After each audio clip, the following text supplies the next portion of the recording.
Alright, hell yeah. So this was an SAT question, you know, practice test, but I couldn't get it, you know what I mean, first try. And so if I had to do it real quick, well, this is what I would do. You know what I mean? You're trying to get as many of these numbers outside of the box as you can, outside of that whatever.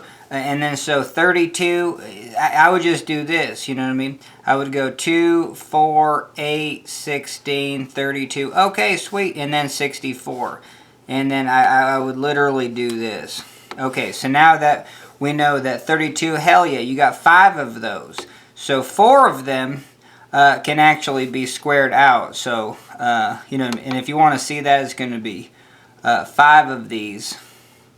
And, you know what I mean, you can take the square root of you know what I mean, these just pop out as 2, and then you're just going to be left with the square root of 2.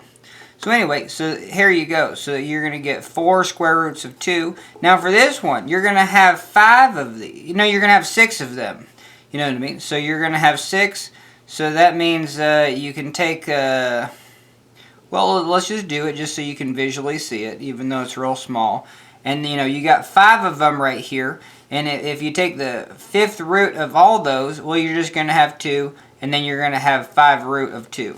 Now, I know I'm writing real small, but whatever.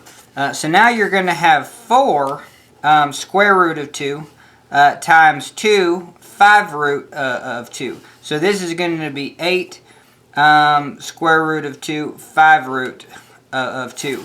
Now you still can't get these together, so you have to use this little trick. I would write it as 2 to the 1/2 times 2 to the 1/5.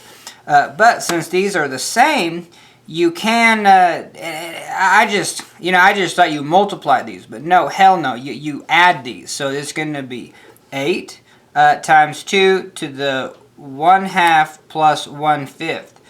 And what the hell is 1/2 plus 1/5? Well, you got to make the denominator. So this is going to be 5/10. 2 to the, it's going to be 2 to the 5/10 plus 2 over 10.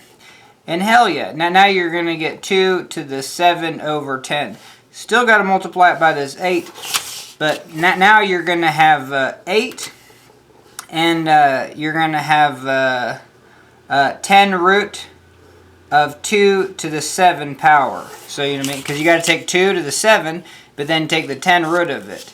And then, yeah, so it's going to be 8, 10 root, 2 to the 7. It's going to be this. Now, that was a tricky one. I got hung up right here, you know what I mean? Even just trying to solve it on my own. I was just like, well friggin' A.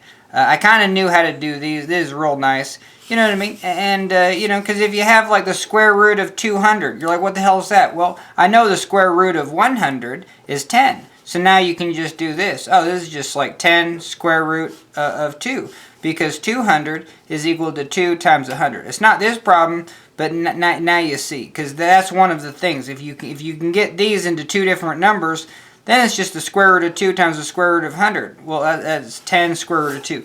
That's the fundamental principle of kicking these out to get this number 8.